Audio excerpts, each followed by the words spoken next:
I have sat down and watched every single new anime series that is airing this summer season to answer the question, what is good, what is frosty, and what would I actually like to spend my time watching this season? If you watched me do this before earlier in the year, you know most of the drill. Summer has had 24 new anime released in the past week, and I have watched at least the first episode of all of them, and will now judge them by saying that I am either tossing the bad ones, holding on to some that may be good, or just straight up keeping the ones that I like on my watch list because I've been enjoying them thus far. We don't cover additional seasons, sequels, or spin-offs here, just to keep me sane throughout the start of every season, and we also pray to whatever gods exist that even if something is boring on a piece of paper, it'll hopefully be entertaining. But with the drudge of samey fantasy isekai ripoffs that is becoming harder and harder to ignore every season, I still try to find the good points, but it's not always easy.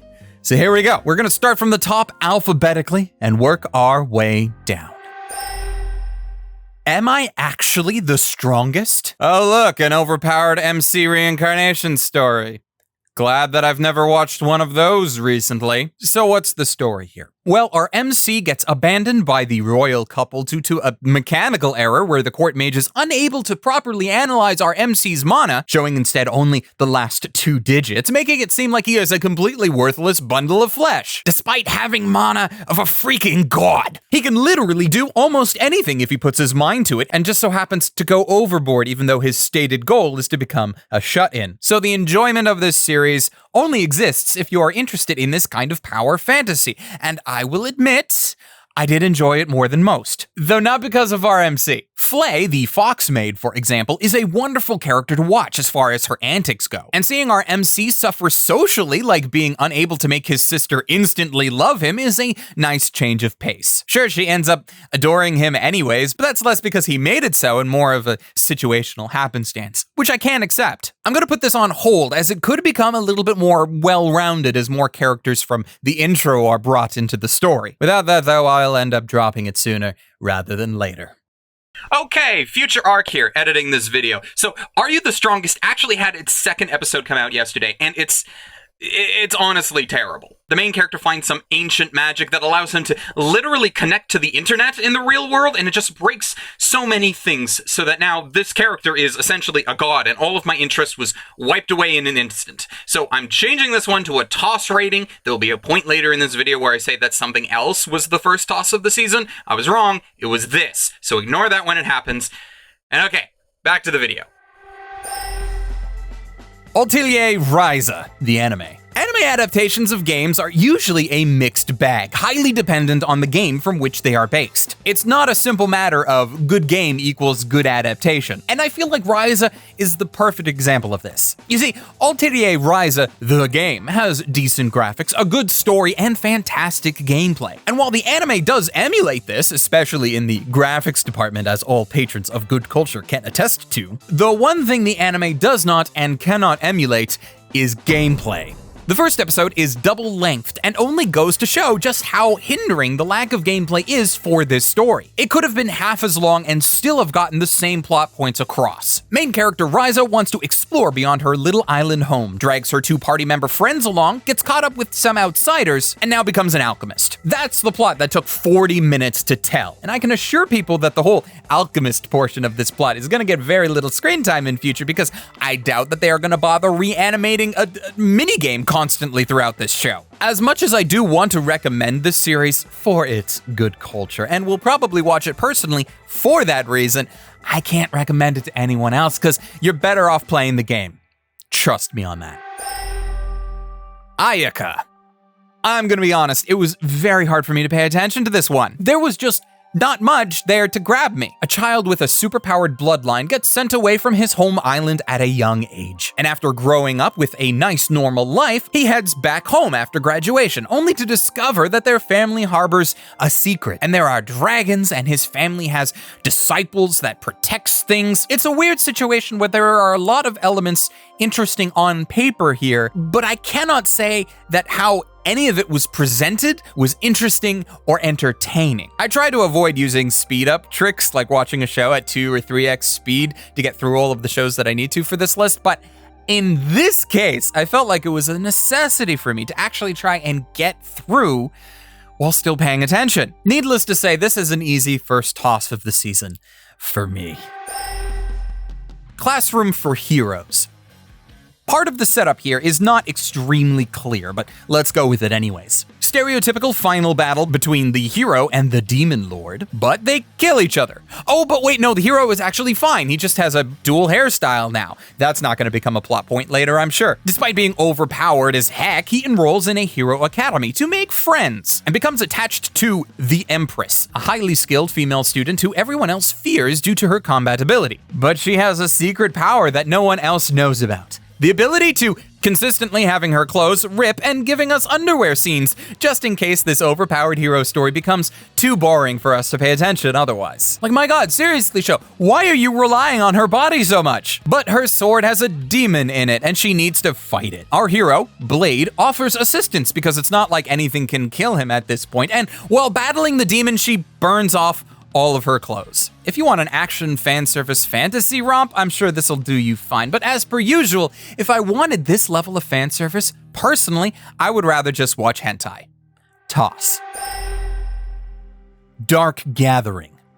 A demon-like third grader enlists the help of a new university student who is plagued by supernatural spirits to help in her quest to find her mother's ghost. It's a story that could be somewhat light, depending on how they decide to take the tone of everything, but honestly, the tone here, despite one of the main characters only being like 9 years old, is anything but light. Yayoi has special eyes that let her view into the spirit realm, and she uses her abilities to exorcise and dispose of demons. However, because of her actions, spirits tend to go out of their way to avoid her. Not surprising when we see what she actually does with those she finally gets her hands on. Our MC, Keitaro himself, is in a bit of a bind, as he has had a spirit seemingly attached to his right arm for several years. And even more spirits tend to flock to him for unknown reasons, leading to him spending a not insignificant amount of time of his adolescence locked in his room, fearful for what might happen. But with the help of a childhood friend, he reintegrates into society and things seem to be going well, until he becomes Yayoi's tutor and gives her an avenue to find more spirits to torture. If you love darker tones, a show that really gets into the horror genre, then this might be the one for you. I wouldn't say that initially it gets all that deep with the horror on the onset. However, the potential for this series to go way darker than it has already is clearly seen. It just depends on whether or not the creatives behind the show plan to bring it there. I'm keeping this one because I just want to see just how deep the rabbit hole goes. It's not often that we get to see a show like this that doesn't rely on comedy or moe to lighten the mood, and I'm enjoying it. Level 1 Demon Lord and One Room Hero. The hero of the land and his party have successfully defeated the Demon Lord, but once again he is reborn at first level and decides to get his revenge, only to find out that the hero has become a shut-in in modern society and has no intention of being a hero anymore. This leaves the Demon Lord to pity our hero and help the hero get back into shape in order to have a worthy rival. I will admit that the premise of this series is unique enough, even if it follows the boundaries of a lot of hero and demon lord tropes. While a part of me is interested to see how this series plays out, I don't actually see an entertaining end here. It is unlikely that the hero will take up the sword once again, and far more likely that the two of them will just become roommates and best pals, but I don't see the appeal in that kind of story personally. Gonna toss it myself, but hey, it has some entertaining moments, so perhaps others will take more of a shine to it than I have. Liar, Liar. The setup for this one is a bit nonsensical, but its absurdity feels like part of its charm. A perfect tone for a series about lies. So, in a very Yu-Gi-Oh type way, Liar Liar takes place on an island set up by a mega corporation. The students here battle one another in a variety of chosen games to steal stars from one another. The more stars you have, the more prestigious you are. RMC, through accidental circumstances, unwittingly defeats the Empress, the highest ranked student on his first day of school, despite being the weakest player on the island. And he steals from her a red star, that allows him to lie about one thing and it be taken as an absolute truth. He gets pressured by the Empress's family to use said lying star to pretend to be a 7-star student, the highest rank, and he must maintain that or risk expulsion due to the embarrassing defeat of the Empress. Except she wasn't really the Empress at all. She was a different girl who used the red star to lie about her identity. So much of this series is just plain stupid. But honestly, that's why I've been enjoying it. All of this massive pile of lies and convenience, it's all wrapped up in this weird school tournament arc system that I can't actually say is good, but I am entertained nonetheless. Putting it on hold just to see where it goes. But if it gets even more absurd, I mean, I might like it even more than I do now. We'll just have to see what happens. My Happy Marriage.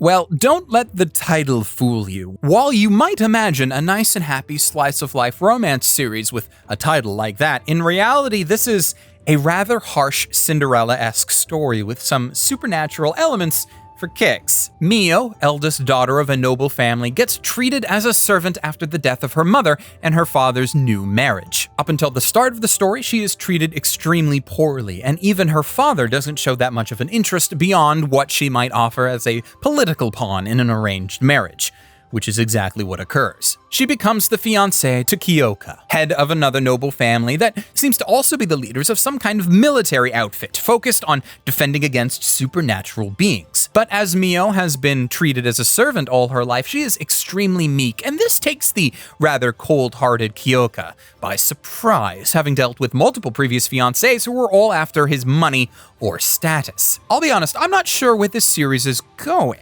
Like, all of the supernatural side with powers and bloodlines never appeared until the second episode, so things keep changing rapidly. But because of this, My Happy Marriage, despite not being all that happy, is actually one of the few shows this season that I am desperately wanting to see more of, because I just want to know where it's going. Keeping this one for sure.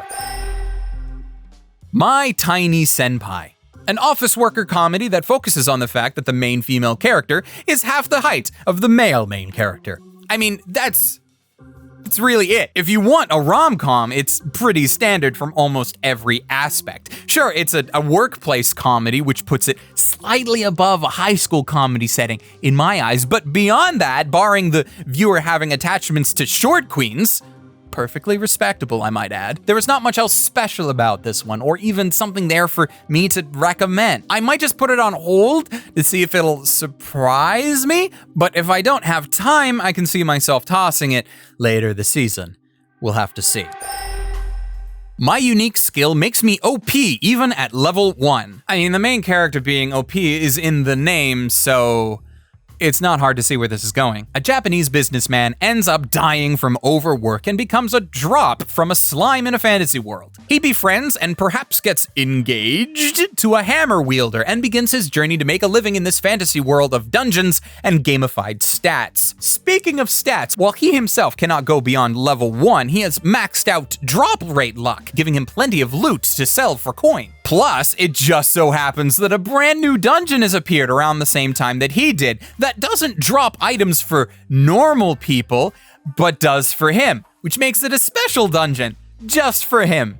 How lucky. I will say it's an improvement on the subgenre by not being so overpowered in the traditional sense, like he can't defeat monsters easily or anything, but since this new dungeon drops seeds that increase his stats, it doesn't look like it'll be all that long until he has maxed out his stats, which will basically make his numerical level worthless as a scale of his real power. Oh yeah, and women are more or less throwing themselves at him for no discernible reason, including a Playboy bunny. So there's fan service, at least if you want it. But I'm tossing this one. Reborn as a vending machine. You know how I seem to every season this year pick out some weird, semi-comfy series and label it as one of my favorites? I have a sneaking suspicion that this will fit the bill for this season, following in the footsteps of Farming Life and Otaku Elf from earlier this year. Firstly, if you didn't know, there is a such thing as a vending machine otaku, because our main character is one, or was until Truck-kun decided to lob one at his head and knock him into a fantasy world where he himself is now a vending machine. Don't ask me how this is a thing, it's unimportant. What matters is that our MC needs to make money in order to keep his body running.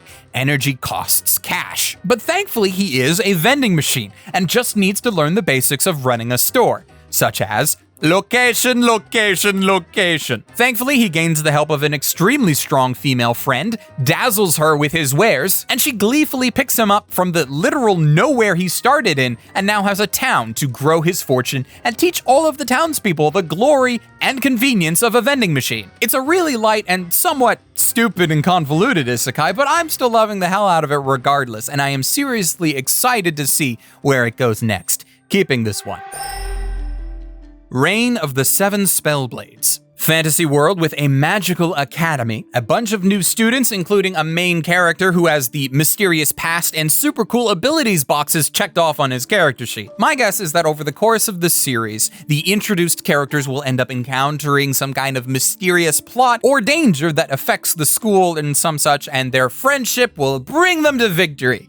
Or something like that. I'm impressed by the animation, as expected from JC staff at this point, but I'm not really buying into the story personally. Whether magical or not, it's still a high school action story with a secretly OP character and an equally mysterious love interest, but neither mysteries about them are drawing me in at all. It looks fancy and has some decent world building, but I still feel like I'm gonna have to pass on this one. Giving it a toss. Quickly though, let us take a break for a moment to give me the chance to collect myself before we continue to the next section, but also because I wanted to give shoutouts to supporters of this channel over on Patreon. This video is not sponsored, and the more support that we get over on Patreon, the less sponsors that Glass Reflection will need at any given time. So an immense thank you, especially to patrons like Lord Drez, Ryfen Bonaparte, Ross Emerson, Omar Showman, Sailor Arashi, Hector Montemayor, Wago221, and Siri Yamako. We cannot continue this without your support, so however much you are able to help,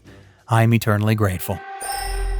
Saint Cecilia and Pastor Lawrence. This one is nice and chill. A young girl with the power and grace of a saint lives in a small village with the local pastor. But despite her regal appearance to the townsfolk, she acts like a lazy gremlin when left to her own devices. But thankfully, Pastor Lawrence takes care of her, though almost too much. What really fascinates me about this series is that it seems to be focusing quite a bit on romance, heavily playing up Cecilia's feelings for Lawrence. But generally speaking, Lawrence's attire gives off connections and appearances of a religious sect that would normally deny a clerical marriage to occur. Granted, this is a fantasy world with real saints who talk to magical floating lights that only she can see, so me assuming that a clerical marriage would be banned might be a false assumption. It's just what I'm used to, given the Catholic nature of Lawrence's presentation. But hey, maybe he's a Protestant.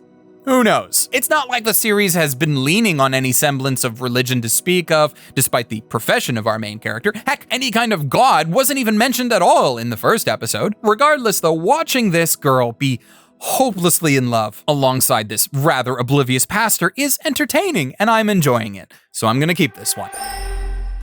Sweet Reincarnation. Master Sweet Chef gets reincarnated after one of his masterpieces falls on him, killing him instantly. So he becomes a young lord with all of his memories and talents intact. And he decides to use said talents to bring sweets and other such confections to this fantasy world. So it's an isekai, and it's also technically a cooking anime. The main character's name is Pastry, and there are also characters called Casserole, Brioche, and Licorice. I'm having a very hard time taking this one seriously. And so I am going to toss it, but I'm sure as a fantasy isekai, you could probably do worse. I just don't have an example in this exact moment. Synduality Noir. Unlike Ryza, Synduality Noir is a mixed media anime associated with a video game that can at least keep up a monochrome of entertainment on its own merits, assuming you like CGI robots anyway. The plot is fairly uninspired, but it carries itself well in a kind of nostalgic 2000s era mecha kind of way. Humanity got mostly wiped out by some kind of chemical rainstorm years back, which gave rise to weird mechanical creatures that threaten those who have survived. And humanity fights back by Jaegering mecha with the assistance of an AI android partner known as a Magus. Our MC, Kanata, cannot pilot said mecha as he doesn't have either the aptitude or a Magus partner. But again, in a very 2000s era kind of way, he finds a beautiful female Magus in the trash somewhere, who has conveniently lost her memory, and they end up partnering up in order to help other mecha pilots fight for humanity's survival. Gonna put my judgment of this one on hold, because I can always appreciate some nostalgia bait, and while its initial episodes hold promise, it could also suffer the pitfalls of its forebearers and stop being fun quite quickly. It is the curse of the mixed media anime, and while a shame, that is, statistically, where this might be headed. Tenpuru. No one can live on loneliness. Did you want a harem anime this season? Of course you want a harem anime this season. Everybody wants a harem anime this season. Where else will we get random fan service from a group of archetypal female stereotypes alongside a male character who just happens to get into situations that are embarrassing for said female characters? This show is great and will obviously be the most entertaining show of the season. So of course, for that reason, I'm tossing it. Again, I would rather just watch hentai. Next, please. The Dreaming Boy is a realist. On the onset, this seems like a run-of-the-mill high school rom-com, and honestly, it is. But I like where it goes. Our MC has a bit of a reputation of being a lech, and specifically known for stalking a particular female classmate who outwardly does not appreciate his advances. Until one day, he just doesn't feel up to it anymore. His target is clearly out of his league, and while he may still dream of a relationship with her, he becomes, as the title suggests, a realist and disengages with her entirely. Which, as you might imagine, makes this whole situation interesting when the girl who previously berated him for stalking her now seems somewhat depressed that he has stopped being interested. Like, girl, make up your mind. If you tell him to stop, and he does, don't be so upset about it. So my prediction is that the series will revolve around these two absolutely stupid characters spending the whole season thinking that the other dislikes them because they can't communicate properly. That is going to be the play. That is going to be the whole show. You know, with a side plot of a myriad of other female characters asking our main character for help, which might make the main girl of the series realize what she has lost now that she doesn't have it anymore. If it ends up being entertaining, then I will recommend it, but it also might just fall flat on its face, to be honest, so for the moment, I'm putting it on hold. The Gene of AI.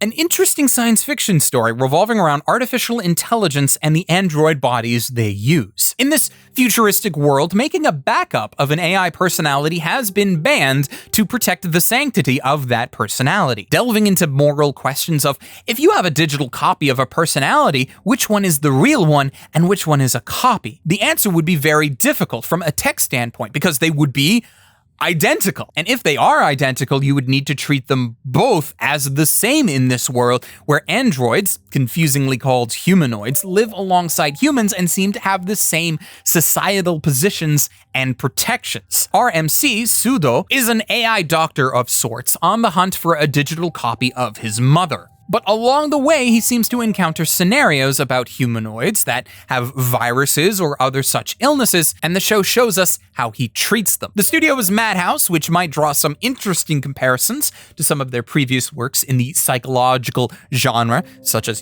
Monster. And though I doubt it'll ever reach those heights, I am quite curious as to where the story of this world is going. So as a fan of the sci-fi genre, I'm gonna put it on hold for now and see where the next few episodes take us.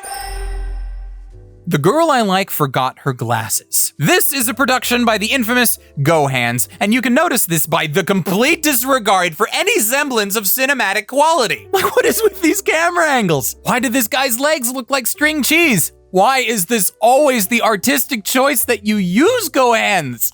It's terrible. I hate it. So, as far as the actual show itself, it's a fairly typical high school romance, with the quirk being that the female love interest is basically blind, but also airheaded enough to either forget her glasses at home, as is the show's namesake, or to break her glasses, thus requiring her to come to school without them. But since she is basically blind, this provides a myriad of opportunities for our male main character to get closer to her. It's not a terrible execution from a narrative perspective, even if the title of the show seems real flimsy for a plot longer than an episode or so, but I cannot recommend it purely on the basis of this ridiculous artistic choice that completely drags me out of the experience. Toss. The Great Cleric.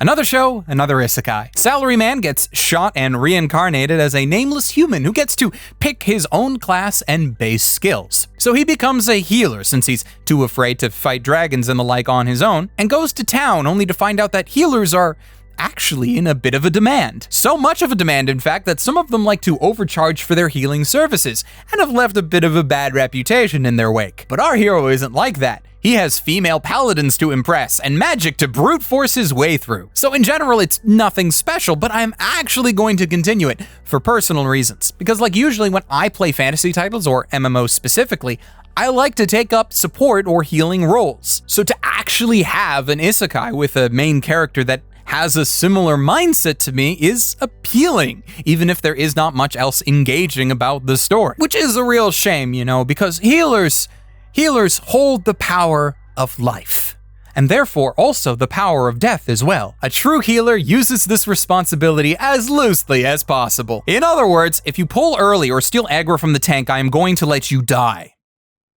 GLHF. The Masterful cat is depressed again today. Go hands! Seriously? Twice in one season? What is wrong with you? What is with these camera angles? So this series is about a normal everyday office worker who just so happens to have a cat at home. A cat that looks like a burly Yakuza member in a fursuit. He's freaking huge! But he does all the housework and makes her food, so that must be great. Right? In all honesty, it's not a bad series, and similar to The Girl Who Forgot Her Glasses from elsewhere in the season, it is moderately entertaining when the camera is actually stationary for once. But its continual movement in unexpected and sometimes unexplainable places once again detracts from an otherwise decent experience, throwing it definitely into the toss category for me. I can't stand it. The Most Heretical Last Boss Queen.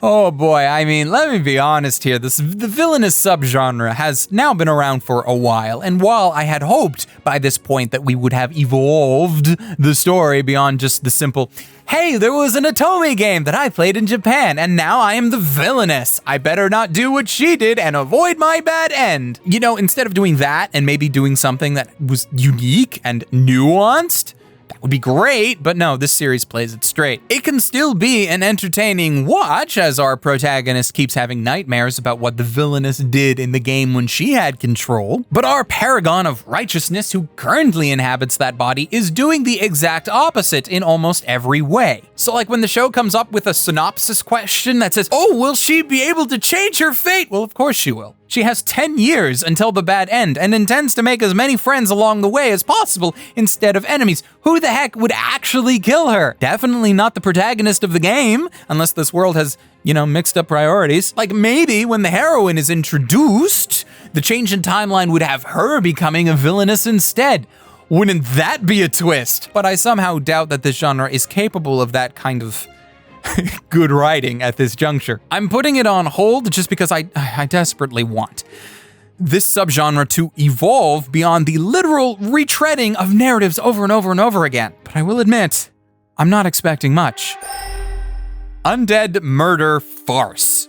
Not gonna lie, the first time that I actually read this title, I misread it as Undead Murder Face, which is appropriate due to one of the main characters being a literal undead face who wishes to commit murder. The show takes place in an alternate history version of Japan in the 1800s, or at least it starts in Japan, soon to move to Europe, as our main character, a spry half-oni demon killer, gets somewhat hired by the aforementioned head to track down a foreigner that took off with her immortal body. With the additional help of a highly skilled maid, the three of them presumably continue on their adventure, encountering a whole slew of demons and other such folk monsters in their interesting quest for revenge. Since, the foreigner was also responsible for our MC's half-oni demon state. It's very Wolverine, in all honesty. But, the characters have been nothing but fantastically written up to this point in this opening episode, and I like the upbeat attitude that they all have despite the circumstances they find themselves in. Plus, our Oni protagonist needs to ingest the saliva of the head in order to keep living and suppress his Oni urges. I did not expect to be reminded of Mysterious Girlfriend X in this way, but I'll take it. Full marks for this one, and I look forward to more undead murder face madness as the season continues.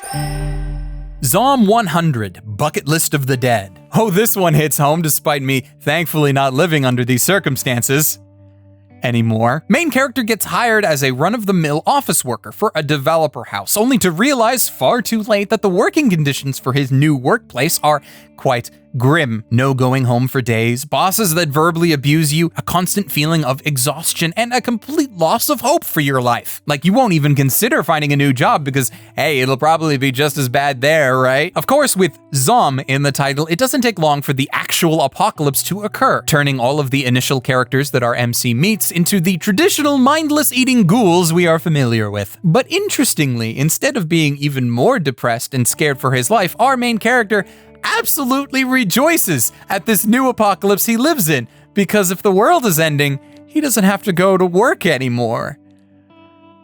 Man, that's very depressing.